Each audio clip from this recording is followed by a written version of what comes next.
Good morning. எல்லாம் வந்தாச்சா? சரி, நாங்கள் மின் பகுப்பு அப்படின்ற ஒரு விஷயத்தை பற்றி கழிச்சு கொண்டிருக்கிறோம். இந்த மின் பகுப்பில மின் முலாமுடல் என்ற ஒரு விஷயத்தை பற்றி கழிச்சிருந்தோம். மின் வகுப்பின் ஒரு விளைவுதான் மின் முலாமுடல். ஒரு உலோகத்தை இன்னொரு உலோகத்தின் மேற்பரப்பின் மீது படிய செய்த மின் ரசாயன விளைவு மின் வகுப்பாக நாங்கள் வரையறுத்துக் கொள்ள முடியும். ஒரு உலோகத்தை மின்னோட்டத்தை பயன்படுத்தி இன்னொரு உலோகத்தின் மேற்பரப்பில் படிய செய்கிறது. அப்ப நான் சொன்னான், அனோட் தாக்கமடையக்கூடிய ஒரு உலோகமாக இருந்தால் அனோட் மின்னிறக்கத்துக்கு உட்படாது, ஒட்சியேற்றம் அடையும், கரைய ஆரம்பிக்கும். அந்த சந்தர்ப்பத்தில் மின்பக பொருள்ல இருக்கிற கட்டேன் என்ன செய்யும், கதோட்ல பாடி. இந்த அடிப்படை தத்துவத்தை பயன்படுத்தி அனோட்டை நாங்கள் முலாமுட வேண்டிய பதார்த்தத்தாலையும் கதோட்டில் முலாமுடப்பட வேண்டிய பதார்த்தத்தையும் பயன்படுத்தி ஒரு மின்பகுப்பு செய்யும் போது கரைசல்ல உள்ள அயன்கள் இந்த கதோட் என்று சொல்லப்படுகின்ற மின் முலாமுட வேண்டிய பொருளின் மீது படிந்து கொள்ளும்.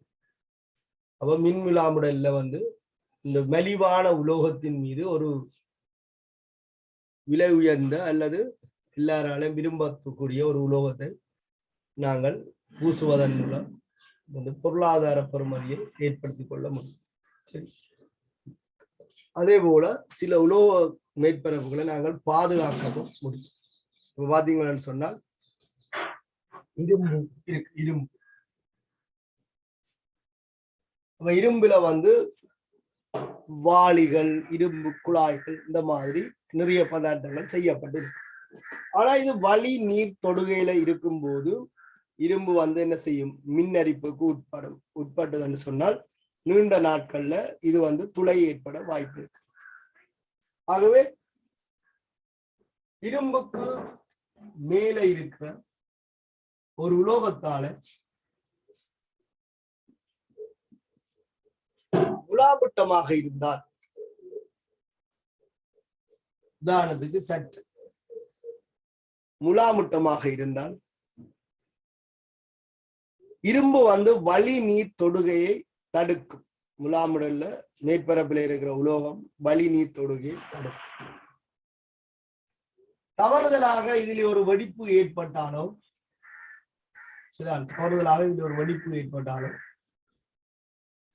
அல்லது உள்ள இருக்கிற இரும்பு சூழலுக்கு வெளிப்பட வேண்டிய ஒரு சூழ்நிலை ஏற்பட்டாலும் இங்க இருக்கிறது சட்டன். அப்ப சட்டன் தாக்க வித தொடர்ல மேல இருக்கிறதால சட்டன் உலோகம்தான் ஒட்சியேற்றப்பட்டு சட்டன் 2+ ஆக மாறுமே தவிர எஃப்இ என்ன செய்யாதுன்னு சொன்னால் ஒட்சியேற்றப்பட அனுமதிக்காது. தாக்க வித தொடர்ல ஒரு உலோகத்தை பாதுகாக்கிறதுக்கு அதற்கு மேல உள்ள ஒரு உலோகத்தை நாங்கள் கவர் பண்ணினோம்னு சொன்னால், முலாமுட்டம் சொன்னால், அந்த உலோகம் என்ன செய்யும்னு சொன்னால் தான் ஒட்சியேற்றப்படுவதன் மூலம் தான் அரிப்புக்குள்ளாகுமே தவிர உள்ள இருக்கிற இரும்பை அரிக்க விடாது. இதை சொல்றது பாதுகாப்பு. இந்த பாதுகாப்புல இரும்பு தாழ்த்தப்படுது, அனோட் சட்டன் ஒட்சியேற்றப்பட்டிருக்கு. அப்ப இரும்பு கதோடாக பாதுகாக்கப்படுவதால் இந்த முறைக்கு பேர் கதோட் பாதுகாப்பு.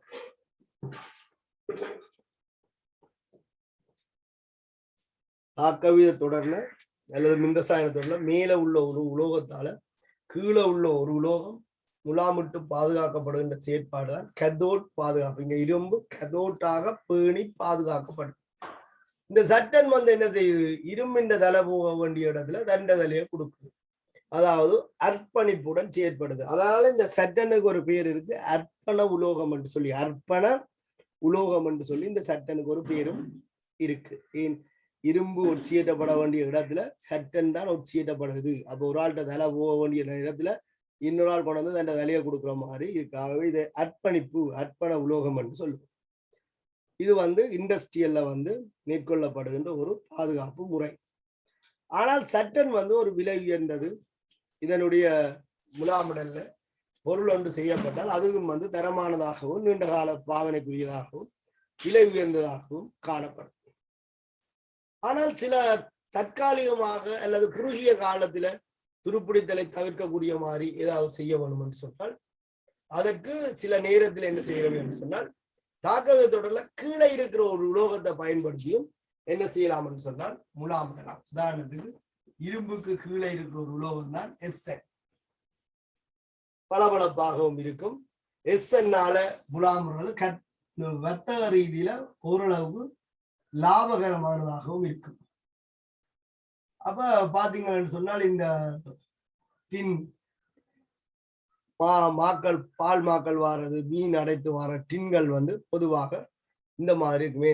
அங்க அந்த டின்னுக்கு பர்பஸ் குறைவு, உடைக்கும் வரைக்கும் தான் அது இந்த பாதுகாப்பு. பாக்கெட் ஒரு நுகர்வோரை சென்றடைஞ்சிட்டேன்னு சொன்னால் நுகர்வோர் என்ன செய்வார், ஒரு கிழமைக்குள்ள ஒரு டின்னை முடிச்சிருவார் அல்லது ஒரு மாதத்துக்குள்ள முடிச்சிருவார். அல்லது அவர் என்ன செய்வார், வேறு ஒரு இதுக்கு ரான்சம் பண்ணிட்டு இந்த பேணியை கொண்டு எறிஞ்சிருப்பார். அதே மாதிரி மீன் பாதுகாக்கப்படுற டின்னுகளும் அந்த மீன் ஒரு நுகர்வோரை சென்றடையும் வரைக்கும் தான் அவற்றை பாதுகாப்பு. அப்ப அது நுகர்வோட்ட கைக்கு போனோன்னு உடனே வெட்டு வினம் அண்டை கைக்கு போட்டுட்டீங்கன்னா போனி ரோட்டுக்கு போய். அப்ப இந்த மாதிரி தற்காலிகமாக நீண்ட கால நோக்கு இல்லாமல் குறுகிய கால நோக்கத்துல இந்த முலாமுடலை செய்யறதுக்கு லாபத்தை கருத்துல கொள்ளுவார். அப்ப எதால பூசினா லாபம். இப்ப சட்ட நாள் ஒரு பேணிக்கு முலாம் பூசி போட்டு மீனை அடைச்சு விட்டால் மீனை நாங்கள் 2000 ரூபா 3000 ரூபா கொடுத்து சில இடத்துல பேணியோட வெட்டி கொண்டு வர வேண்டிய. சரி, அப்ப பேணிக்குள்ள மீன் இருக்கா, மீனின் பெறுமதியோட பேணிக்கு பெறுமதி கூட இருக்கும், டின்னின் பெறுமதி அதிகரிக்கிறாங்க. ஆகவே அவங்க அந்த கோஸ்ட்டை குறைக்கிறதுக்காண்டி லாபத்துக்காக இந்த தற்காலிகமான ஒரு ஆள் இதை சொல்றது அனோட் பாதுகாப்பு முறை என்று சொல்லி. ஏன் இங்க இரும்பு அனோட் பாதுகாப்பு முறை. அப்ப உற்பத்தி செய்யப்பட்ட இடத்துல இது பக்குவமாக உற்பத்தி செய்யப்பட்டு லேபிள் எல்லாம் போடப்பட்டு வளையாமல் நெளியாமல் அப்படியே எல்லாம் கவர் பண்ணப்படும். அப்படியே வரும். இங்கேயாவது ஒரு இடத்துல நசிஞ்சு பொறுமல் ஏற்பட்டால், மேற்பரப்புல பொறுமல் ஏற்பட்டால் வெடிப்பு. இப்ப பொறுமல் ஏற்பட்டோன்னா மேற்பரப்புல வெடிப்பு ஏற்படும். இப்ப வெடிப்பு ஏற்பட்டதுன்னு சொன்னால் வலி, நீர் தொடுகு எல்லாம் அதிகரிக்கும். இரும்பு துருப்பிடித்தலுக்கு தேவையான 2 காரணிகளும் கிடைக்கும். அதே நேரத்துல இரும்பு மேலே இருக்கிற ஒரு உலகம். அப்ப இரும்பு கனகரண்டு ஒட்சியேற்றப்பட ஆரம்பிக்கும். நீங்க பாத்தீங்கன்னா தெரியும். இப்ப டின்னை கொண்டு வேண்டி கொண்டு டின்ன சிலது வேறு எதுவும் யோசிக்கும். ஃபிஷ் டின்னை தான் சொல்றேன். சரிதா, அந்த டின்னை லேபிள உரிச்சு பார்க்க நல்ல பளபளப்பா இருக்கும். சிலது யோசிக்கும், வாஸ் மாதிரி வீட்டுல பாவிச்சா என்ன அப்படி யோசிக்கும். சரி, அடுத்த நாள் போய் பார்த்தீங்கன்னு சொன்னால் நீங்கள் அதை உடைக்கலே நசிஞ்சிடும். அப்ப அங்கே பொறுமல் ஏற்படும். அடுத்த நாள் பார்ப்பா இப்படி இடையில புள்ளி போட்ட மாதிரி இருக்கு. ஒரு 3ஆம் நாள் போய் பார்த்தால் அது மினுமினுப்பு தன்மை இங்க 1-2 இடத்துல இருக்கு. 4ஆம் நாள் 5ஆம் நாள் போய் பார்த்தோம்னா ஒரு தகரம் கிடக்குற மாதிரி இருக்கு. அதுதான் அதுக்கான காரணம். அப்ப அது ஒரு பாதுகாப்பு முறை. இந்த பாதுகாப்பு நீரையும் வலியையும் உள்ள போக விடாமல் தடுத்து வச்சிருக்கு. ஆனால் வெடிப்பு ஏதாவது ஏற்பட்டதுன்னு சொன்னால் உள்ளுக்குள்ள நீரும் வலியும் போய் சாதாரணமாக இரும்பு துருப்பிடிக்கிறத உயர் வீதத்துல துருப்பிடிக்க வாய்ப்பு இருக்கு. இங்க இரும்பு தான் ஒட்சியேற்றப்படும். அப்ப இது கைத்தொழில லாப நோக்கம் கருதி பர்பஸுக்காக சிலதுகள் செய்யப்படும். இப்ப எல்லாத்தையும் நாங்கள் சிலவு கூடின ஒரு முறையில தான் முலாமுட ஒரு தேவை இல்லை. எங்களோட நோக்கம் என்ன, டின்னின் நோக்கம் என்ன, அந்த நுகர்வோரை சென்றடையும் வரைக்கும் அது பாதுகாப்பா இல்லை. நுகர்வோரை சென்றடைஞ்ச அப்புறம் நுகர்வோரை எடுத்து என்ன வீட்டுல வச்சு நுகர்வு செய்யப்படுறானே, இல்லை அவன் பாவிச்சுட்டு எறியப்படுறான். அவன் கைக்கு போனோடனே அவன் நோக்கம் ஃபுல்லா அங்கே இருக்கு, அதுக்குள்ள இருக்கிற மீனுக்குள்ளான்னு இருக்கு. அப்ப மீனை எடுத்தோடனே டின் அவனுக்கு தேவையிடும். அப்ப ரோட்டுக்கு போய் அப்ப அதுக்கு விலை கூடின ஒரு செயற்பாடு பொருத்தமற்றது. ஆனால் சில வாளிகள் நீண்ட கால பாவனைக்குரியது. இப்ப தூக்கு வாளிகள் அப்படின்னு சொல்லி சில கரியர்ஸ் அப்படி சொல்லுவாங்க. அப்ப அந்த மாதிரி வாளிகள் பார்த்தீங்கன்னா இரும்பாலை ஆக்கப்பட்டிருக்கு. மெயின் வாளி பெரிய ஒரு இரும்பாலை ஆக்கணும். அதை நாங்கள் நீண்ட கால போக்குல வச்சிருக்க இரும்பு துருப்பிடிச்சு கரல்கள் எல்லாம் அதுக்குள்ள நாங்கள் எந்த ஒன்றையும் பயன்படுத்தலாத நிலம். அப்ப அதுக்காக என்ன செய்வாங்க என்றால் விலை கூடின ஒரு நாகத்தால முலாப்பட்டாங்க. அப்ப நாகத்தால முலாப்படப்பட்ட ஒரு இரும்பு வாளி நீண்ட காலத்துக்கு பாவிக்கக்கூடியதாக இருக்கும். அதன் விலை உயர்வாக இருந்தாலும் மக்கள் அதை வாங்குவார்கள். என்னன்னு சொன்னால் அதன் பாவனை காலம் உயர்வாக இருக்கும். அவர்கள் திருப்பி தானே அதை பாவிக்கப்படும்.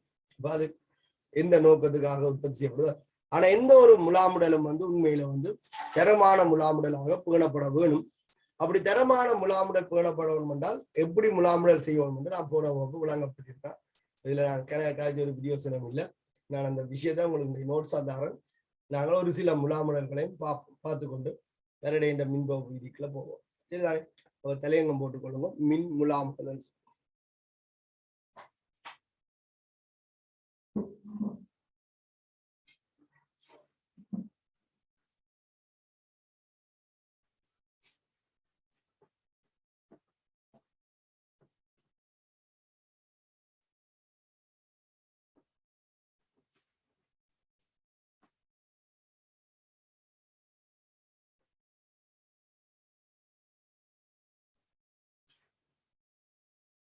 மின் முலாமுடல்.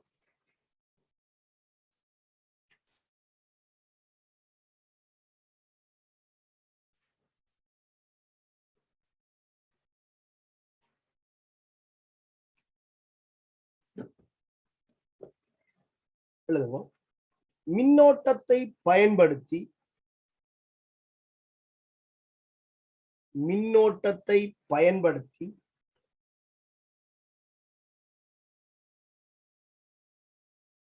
மின்னோட்டத்தை பயன்படுத்தி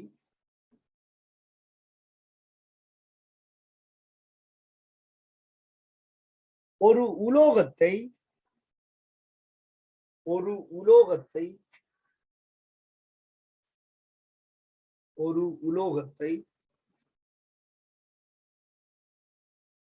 இன்னொரு உலோகத்தின் மேற்பரப்பில்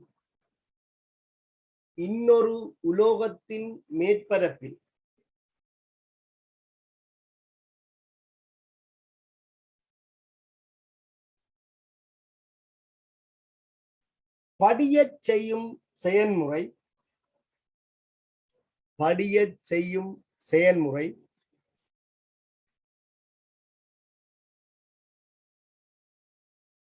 மின் முலாமுடலா.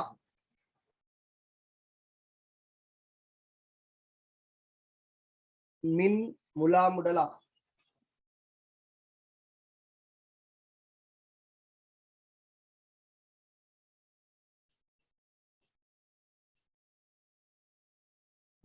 மின்னோட்டத்தை பயன்படுத்தி ஒரு உலோகத்தை இன்னொரு உலோகத்தின் மீது படிய செய்கின்ற செயல்முறை மின் முலாமுடல் ஆகும்.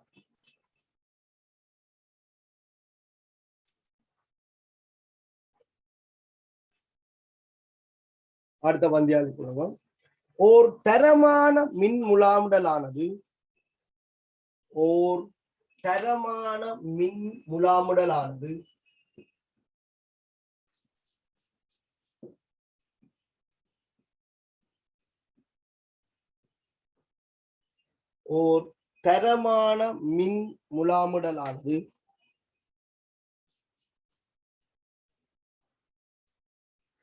பின்வரும் பண்புகளை கொண்டிருக்க வேண்டும்.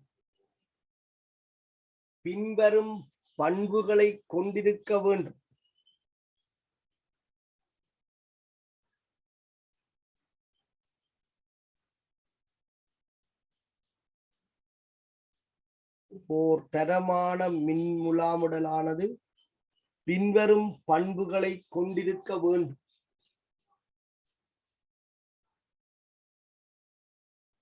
ஒன்று, உறுதி.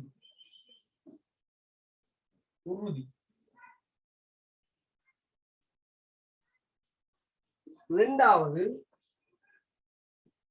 மினுமினுப்பு.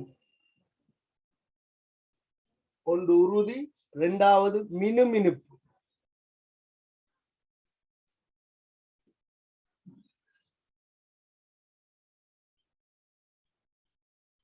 மூன்றாவது, ரசாயன சடத்துவத்தன்மை.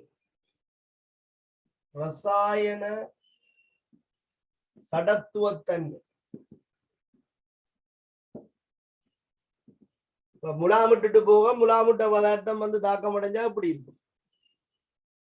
ரசாயன சடத்துவத்தன்மை.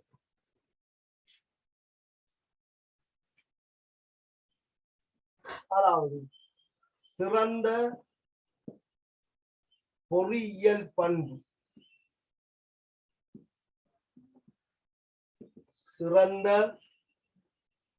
பொறியியல் பண்பு.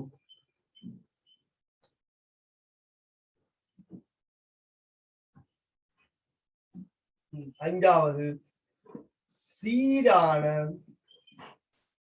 சீரான தடிப்பும் தோற்றமும். சீரான தடிப்பும் தோற்றமும். ஒரு மேற்பரப்பில் அலை போல படிஞ்சிருந்தா இப்படி இருக்கு. முலாமுடைக்கு இப்படி இருந்தா இப்படி இருக்கு. முலாமுடை குழாவி கூட்டின வேண்ட முகம் மாறி இருக்கு. காரணம் வேண்டி கொண்டு போவாங்க. ஒரு மேற்பரப்பில ஒரு முலாமுடல் சீராக இருக்கு, இன்னொரு முலாமுடல் இப்படி இருக்கு. அப்படியே தடவி பார்ப்பாங்க, நல்ல வடிவா இல்ல மாறி இருக்கு. உதயநத்துக்கு கண்டுபிட்டு போயிடுவாங்க.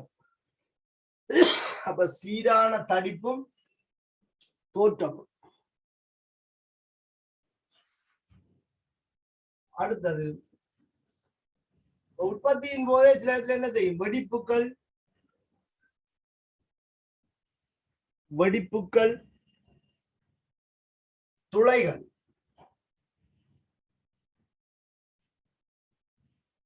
அற்ற தன்மை. முலாமுடையக்குள்ள வெடிப்பும் இருக்கக்கூடாது, துளையும் இருக்கக்கூடாது. சில இடத்துல இங்கே இடத்துல துளை விழுங்கு, சில இடத்துல பபிள்ஸ் மாட்டு. பபிள்ஸ் வந்து மாட்டிட்டா சரி.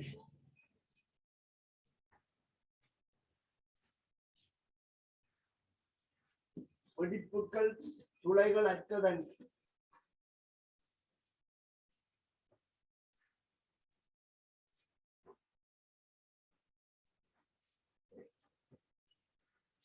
அப்ப இந்த இயல்புகளை கொண்டு ஒரு முலாமுடல் மேற்கொள்ளப்பட்டால் அந்த முலாமுடல் வந்து தரமான முலாமுடலாக இருக்கு. தரமான முலாமுடலுக்கு மார்க்கெட் வேல்யூ உயர்வாக இருக்கு. இந்த இயல்புகளை கொண்டு ஒரு முலாமுடலை நாங்கள் மேற்கொள்ள வேணுமாக இருந்தால் சும்மா ஆனவனாண்டா வராதானே. அதுக்கான நிபந்தனைகள், அதற்கான பொருத்தமான முறைகள்ல நாங்கள் என்ன செய்வோம்? முலாமுடல் வந்து மேற்கொள்ளப்பட. சரியா? அப்ப ஒரு தரமான முலாமுடல் என்னென்ன இயல்புகளை கொண்டிருக்க வேணும் என்று சொல்லியிருக்க. அது கீழே எழுதி கொள்ளுவோம். தரமான மின் முலாமுடலை பெறுவதற்கு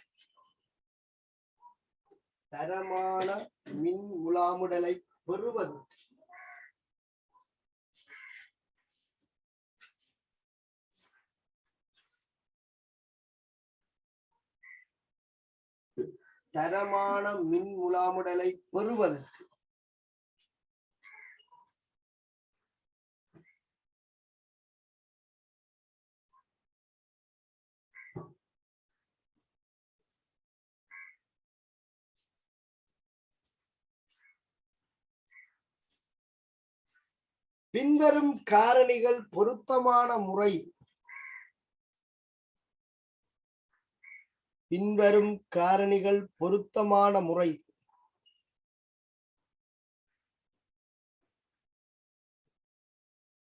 கட்டுப்படுத்தப்பட வேண்டும். பின்வரும் காரணிகள் பொருத்தமான முறையில் கட்டுப்படுத்தப்பட வேண்டும்.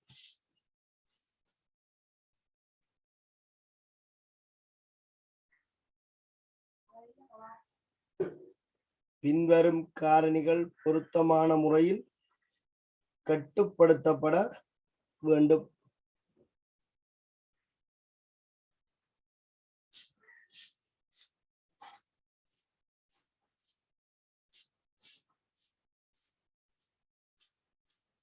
பின்வரும் காரணிகள் பொருத்தமான முறையில் கட்டுப்படுத்தப்பட வேண்டும்.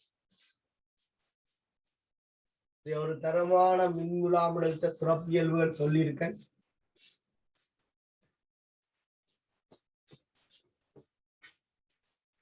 இப்ப நீங்கள் பயன்படுத்துற மின்முலாமுடல்ல மின்பகு பொருள் ஒன்று இருக்கும். அந்த மின்பகு பொருள் தூய்மையாக இருக்க வேண்டும். அதுக்குள்ள வந்து மாசுக்கள் இருந்தால் படியேக்கள் என்ன செய்யும்? அந்த மாசு உலோக மேற்பரப்புல போக அதுக்கு மேல வந்து இது படிஞ்சிடும். சரியா? மற்றது அயன்கள்ட்ட செறிவு உயர்வாக இருக்கல அதிகளவான அயன்கள் சில நேரத்துல படிக்கலாம். அயன்கள்ட்ட செறிவு குறியக்குள்ள குறைந்த அளவான அயன்கள் படிக்கும். மின்னோட்டம் உயர்வா இருக்க அதிக அளவு வந்து படிக்கும். மின்னோட்டம் குறைய படிக்கிற வீதம் குறையும். அப்ப ஆரம்பத்துல பெரிய கடிப்பா படியும் பேருந்து மெல்லிசாக படியாது. அப்ப இதுகள் எல்லாமே வந்து பொருத்தமான முறையில கட்டுப்படுத்தப்பட வேண்டும். அப்ப நான் உங்களுக்கு சொன்னால் ஒரு தரமான மின் முலாமுடலை மேற்கொள்ள வேண்டும் என்றால் மின்பகு பொருளின் தரமானதாகவும் தூய்மையாகவும் இருக்கவும். அனோட் கரைஞ்சு வாரவர் தூய்மையாக இருக்கவும். முலாமிடப்படுகின்ற மேற்பரப்பு பொருத்தமான முறையில சுத்திகரிக்கப்பட்டிருக்கும். அங்க வந்து டஸ்டுகள் வாயு குமிழ்கள் இருக்கக்கூடிய மாதிரியான துளைகள் அதுகள் எல்லாம் இருந்துச்சுன்னா படிக்க என்ன செய்யும், அதுகளுக்கு மேல வந்து படிக்கும். அதுவும் பொருத்தமானதாக இருக்கும். கரைசலின் பிஹெச், கரைசலாளி ஓடுற வெப்பநிலை, கரைசல் வெப்பநிலை, கரைசலுக்குள்ள ஓடுற மின்னோட்டம் இதெல்லாம் வந்து மாறிலியாக பேணப்பட வேணும். கரைசல்ல இருக்கிற அயனின் செறிவு. அப்ப இந்த சந்தர்ப்பத்தில் இருக்க கவனித்துக் கொள்வோம். ஒரு கரைசல்ல இருக்கிற அயனின் செறிவு மாறிலியாக போன்றது. உதாரணத்துக்கு மின்பக பொருள் கரைசல் வந்து AgNO3 இருக்குன்னு வச்சுக்கொள்ளும். AgNO3 இருக்கு. இந்த AgNO3 வந்து முற்றாக அயனாக்கம் அடையக்கூடியது Ag+ ஆகவும் NO3- ஆகவும் அயனாக்கம். சைவரசம் 1m செறிவுடைய AgNO3 கரைசலை மின்பக பொருளாக எடுத்தால் ஆரம்பத்துல இதுக்குள்ள இருக்கிற Ag+ இந்த செறிவு வந்து சைவரசம் 1m இருக்கும். அப்ப மின்பகுப்பு தொடங்கக்குள்ள Ag+ என்ற செறிவு 0.1 இருக்கும். அப்ப மின்பகுப்பு நடைபெற்றுக் கொண்டிருக்க Ag+ என்ன செய்யும், செறிவு குறைய ஆரம்பிக்கும். அப்ப Ag+ என்ற செறிவு குறைஞ்சது என்று சொன்னால் உங்களுக்கு செறிவு குறைய படிதல் வீதம் இது குறைய ஆரம்பிக்கும். அப்ப இந்த Ag+ என்ற செறிவை அன்னளவாக நாங்கள் மாறாமல் பேண வேண்டி இருக்கு. கரைசலுக்குள்ள Ag+ அன்னளவாக மாறும். இப்ப யோசிச்சு பார்க்க, நீங்க எல்லாம் ஏல் படிக்கிறீங்க, இன்னும் கொஞ்ச நாள்ல கேம்பஸ் போயிட்டீங்க. அப்ப உங்களுக்கு வீட்டுக்காரர் என்ன செய்வாங்கன்னு சொன்னால் காசு அனுப்புவாங்க. உங்களோட ஒரு மாதத்துக்கு சிலவுக்கு காசு அனுப்புவாங்க. அப்ப உங்களோட லைஃப் ஸ்டைல் எப்படி இருக்கும் பாத்தீங்கன்னு சொன்னால், முதல் நாள் காசு வந்த அன்று மாதத்தின் 1ஆம் தேதி காசு வந்துட்டு வச்சுக்கொள்ளுங்க. சரி, ஒவ்வொருத்தருடைய செலவுக்கும் ஒரு குறிப்பிட்ட அமௌண்ட் வந்து வருது. முதல் நாள் எப்படி இருக்கும்? 1ஆம் தேதி உலகத்திலேயே நீங்கள்லாம் ரிச்சான ஆகலன்னு நீ நினைச்சு கொண்டு இருப்பீங்க. எந்த கடைக்கு போனாலும் இதையும் வேண்டணும் போல இருக்கும், இந்த பார்த்தாலும் பார்க்க எடுக்கணும் போல இருக்கும், அப்படிலாம் இருக்கு. முதல் 10 நாள் உங்களோட லைஃப் ஸ்டைல் கொஞ்சம் வித்தியாசமா இருக்கு. அப்பதான் காசை திரும்பி பார்ப்பீங்க.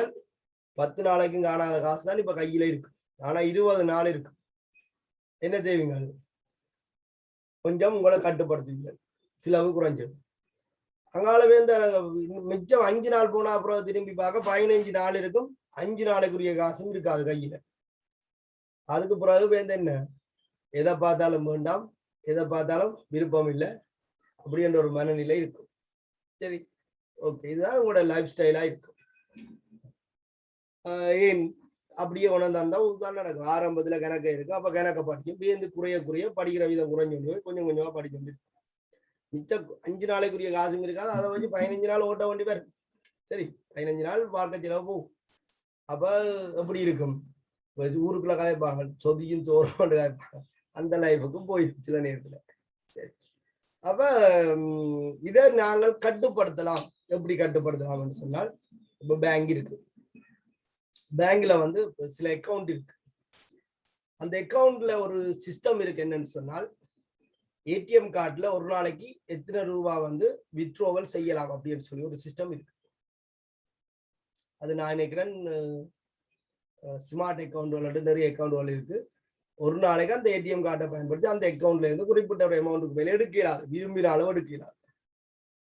இப்ப நீங்கள் கடைக்கு போறீங்க, முதல் நாள் உங்களுக்கு 30,000 இல்லை 1,00,000 ரூபாய் காசு போட்டாலும் அன்றைய 24 மணி நேரத்துக்கு நீங்கள் ஏடிஎம் கார்டை போட்டு எவ்வளவு அமௌண்ட் எடுக்கலாம் வந்து அந்த தீர்மானிக்கப்பட்டிருக்கோம், அந்த அமௌண்ட் தான் எடுக்கலாம். 1,00,000 இல்லை 1 கோடியே இருந்தாலும் உங்களால அண்டைய நாளுக்கு எடுக்கக்கூடிய காசு அவ்வளவுதான். மிச்சம் வேணா உங்களோட காசு தான், உங்களோட ரிசர்வ்ல இருக்கும். ஆனால் அண்டை எடுக்கலாம். உங்களுக்கு என்னதான் ஆசை இருந்தாலும் முதல் நாள் உங்களால அந்த அமௌண்ட்டுக்கு மேல என்ன செய்யலாம் என்றால் கொள்வனவு செய்யலாது. கடன் பண்றதை பற்றியெல்லாம் எனக்கு தெரியல, சிலது கடன் எல்லாம் வந்து அதை பற்றி நான் சொல்லுவேன். இதுதான் அந்த நிலப்பாடு சிஸ்டம் வந்து இப்படி. ரிசர்வ்ல நிறைய இருக்கு, ஆனா உங்களுக்காக வரக்கூடியது அந்திய நாளுக்கு அவ்வளவுதான். உதாரணத்துக்கு 2000 ரூபா தான் ஒரு நாளைக்கு அந்த ஏடிஎம் கார்டை பாவச்சு எடுக்கலாம்னு சொன்னால் நீங்கள் 500 ரூபாவா 4 தரம் எடுத்தாலும் சரி 2000 ரூபா ஒரே தரத்தில் எடுத்தாலும் சரி அந்த 24 மணி நேரத்துக்கு 2500 ரூபா எடுக்க முடியாது. அப்ப நீங்க எவ்வளவு காசு இருந்தாலும் முதல் நாள்ல உங்களை மட்டுப்படுத்தும். அப்ப என்ன செய்யும், சரி ஒரு ஆளுக்கு மாதம் 30,000 வேணும்னு சொன்னால் ஒரு நாளைக்கு 1000 ரூபா தான் எடுக்கலாம். ஒரு நாளைக்கு 1000 ரூபா தான் எடுக்கலாம்னு சொன்னால் 30 நாளும் மற்ற அக்கௌண்ட்ல 1000 ரூபாய் எடுக்க முடிஞ்ச மாதிரி தான் அந்த சிஸ்டம் இருக்கும். சரிதான். அப்ப முதல் நாளையே 20,000 எடுத்து செலவழிச்சுட்டு மிச்சம் 10,000 வச்சு 29 நாளும் செலவழிக்க வேண்டிய அந்த நிலைப்பாடு இங்கே இருக்காது. இது அந்த சிஸ்டங்கள் அப்படி இருக்கு. சரி, உங்களுடைய அப்பா அம்மாவுக்கு தான் சொல்லி வைக்கணும், நீங்கள் மெம்பர்ஷிப் போயிருக்க இப்படி செய்து விடுங்கன்னு சொல்லி. சிலது பாவம் கையிலேயே கொடுத்து விட்டோம், அது போற வழியிலே செலவழிச்சுட்டு போயிடும். அங்க ரெண்டு திருப்பி இப்போ கேட்கும் இன்னும் கொஞ்சம் வேணுமா. அப்ப இந்த மாதிரியான ப்ரொசீஜர்களுக்கு கூட கட்டுப்படுத்தலாம். அந்த சிஸ்டத்தை நாங்க இங்க கையாளுறது மிக பொருத்தமாக இருக்கும். எப்படி என்று சொன்னால், இந்த மின்பகு பொருளை ஒரு உப்பாக எடுப்பதிலும் பார்க்க, இந்த மின்பகு பொருள் ஒரு உப்பாக எடுப்பதிலும் பார்க்க, ഇതിന്റെ ஒரு சிக்கல் அயனாக எடுத்தால், ഇതിന്റെ ஒரு சிக்கல் அயனாக இது எடுத்தால் நான் சொன்ன மாதிரி இருக்கு. ரிசர்வ்ல நிறைய இருக்கு, ஆனா அவ்வளவும் என்ன செய்யாதுன்னு சொன்னால் அயனாக வராது. இங்க நீங்கள் 1 கோடியே இருந்தாலும் ஒரு நாளைக்கு எடுக்கக்கூடிய அளவு தான் எடுக்கலாம். அது மாதிரி இங்க சைவர்சம் உருவம் பயன்படுத்தினால் ഇതിന്റെ பிரிகையில சைவர்சம் உருவம் பெறாது. சைவர்சம் சைவர் சைவர் உருவம் பெறுதுன்னு வச்சுக்கொள்ளும். அந்த கேசி வேல்யூல அங்க இருக்கு. அப்ப மின்பகு பொருள்ல இருக்கிற ஏஜி பிளஸ் சரிவு சைவர்சம் சைவர் சைவர் உருவமாக இருக்கு. இப்ப மின் முலாமிடப்படுது, ஏஜி பிளஸ் குறையும். ஏஜி பிளஸ் குறைஞ்சா இப்ப அடுத்த நாள் மாதிரி அண்டைக்கு வந்துட்டு அடுத்த நாளைக்கு வருந்தாங்க. இப்ப இது சரிவு உரிய இங்க ரிசர்வ்ல இருக்கு நிறைய. அப்ப இவர் பிரிஞ்சு வேற உருவாக்குறார். அப்ப ஏஜி பிளஸ் சரிவு கிட்டத்தட்ட அதிகரிச்சு வந்து வரும். அப்படியே ஏஜி பிளஸ் சரிவு கரைசலுக்கு அன்னளவாக மாறாமல் பேணப்படும். அப்ப மின் முலாமிடல்ல நீங்கள் மின்பகு பொருளை பயன்படுத்தும் போது அதை ஒரு உப்பாக பயன்படுத்துவதிலும் பார்க்க, இப்ப நான் பயன்படுத்த போறேன் AgNO3 எல்லாம் மின்பகுப்புல பயன்படுத்த மின்பகுப்பு செய்ய போறேன். ஆனா நான் சொல்ல வர விஷயம் இந்த தரமான முலாமுகள். அப்ப இதை வினைத்திறனாக நாங்கள் செய்ய வேணுமாக இருந்தால் மின்பகு பொருளின் ஒரு சிக்கல் அயனை பயன்படுத்துவது சிறந்தது. அதான் நான் சொல்ல வரேன். அதுக்காண்டி AgNO3 பயன்படுத்தினா மின்பகுப்பு நடக்காதுன்னு சொல்லல, நடக்கும். மின்பகுப்பை நிகழ்த்தலாம். நாங்கள் கேள்விகள் எல்லாம் அப்படி பார்க்க போறோம். அப்ப நான் சொல்ல வர விஷயத்தை நீங்கள் சரியா விளங்கிக் கொள்ளுங்க. இந்த செறிவு தொடர்ந்து குறைஞ்சு கொண்டுதான் படிக்கிற அளவுகள் மாறும். அப்ப தரமான முலாமுடலா இருக்காது. அப்ப ஒரு மின்பகு பொருளை நாங்கள் ஒரு சிக்கல் அயனாக தெரிவு செய்தோம் என்றால் அதுல இருந்து ஒரு குறிப்பிட்ட அளவு அயன்கள் மட்டும் கரைசல்ல கிட்டத்தட்ட மாறிலியாக பேணப்பட்டு கொண்டிருக்கும். சரியா? ஓகே. அப்ப இதெல்லாம் இப்ப மின்பகுப்பை நீங்கள் தரமானதாக நிகழ்த்த வேண்டும் என்றால் செய்ய வேண்டிய நடவடிக்கைகள். சரி, அப்ப எழுதி கொள்ளுவோம். தரமான மின் முலாமுடலை பெறுவதற்கு பின்வரும் காரணிகள் பொருத்தமான முறையில் பேணப்பட வேண்டும் அல்லது கட்டுப்படுத்தப்பட வேண்டும்.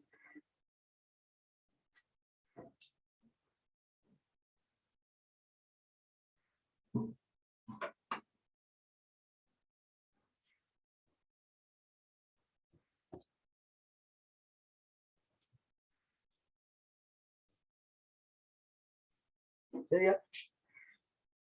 ஒன்று, மின்பகு பொருளின் தன்மையும் தூய்மையும். அதான் இந்த தன்மை. மின்பகு பொருளின் தன்மையும் தூய்மையும்.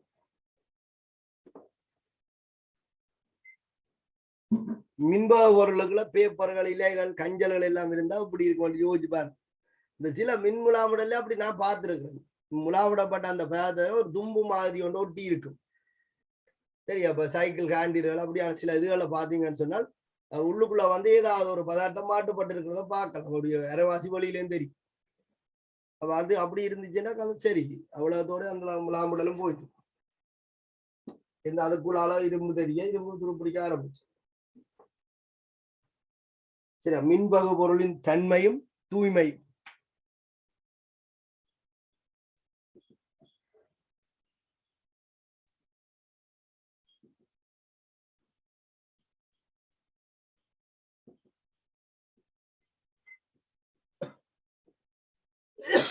மின்பகு பொருளின் தன்மையும் தூய்மையும்.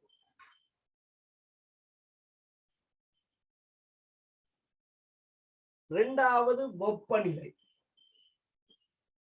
உங்களுக்கு தெரியும் வெப்பநிலை வந்து மாறக்குள்ள அயன்கள்ட்ட நகர்வு வீதம் மாறும். அப்ப வெப்பநிலை மாறினாலும் மின் முலாமுடல் வந்து சீரானதாக இருக்காது. வெப்பநிலை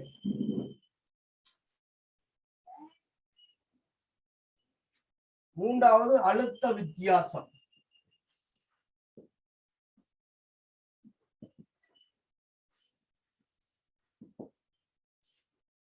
அழுத்த வித்தியாசம்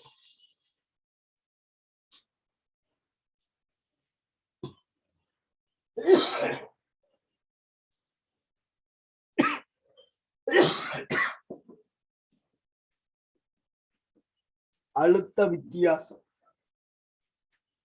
அயன்களின் செறிவு. அயன்களின் செறிவு அயன்களின் செறிவு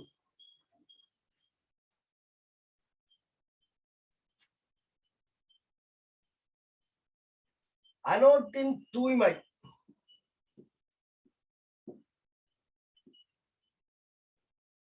அஞ்சாவது அனோட்டின் தூய்மை.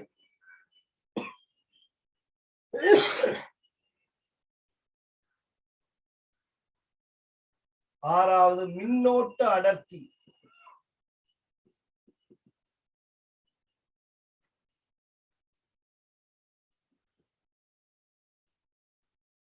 மின்னோட்ட அடர்த்தி.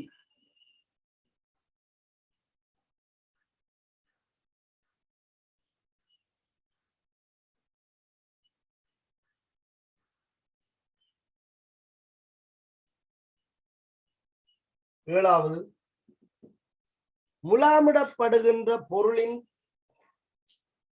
முலாமிடப்படுகின்ற பொருளின்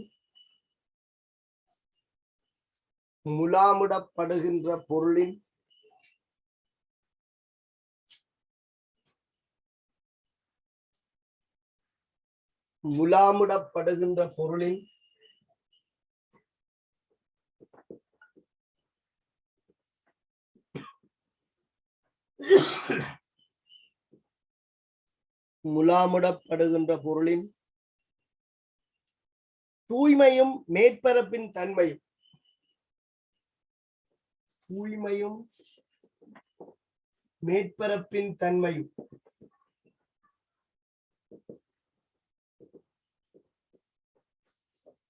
தூய்மையும் மேற்பரப்பின் தன்மையும்.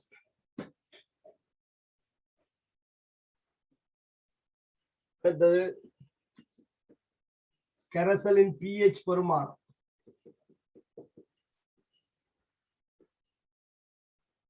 கரைசலின் pH பெருமானம்.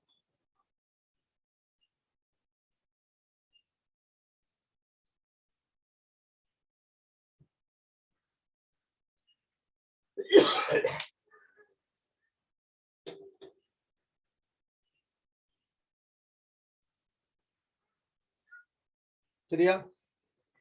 ஒரு முலாமுடல் தரமான முலாமுடலாக இருக்க வேண்டும் என்று சொன்னால் இது போன்ற பல இயல்புகள் கட்டுப்படுத்தப்பட வேண்டும், பொருத்தமான முறையில பேணப்பட வேண்டும்.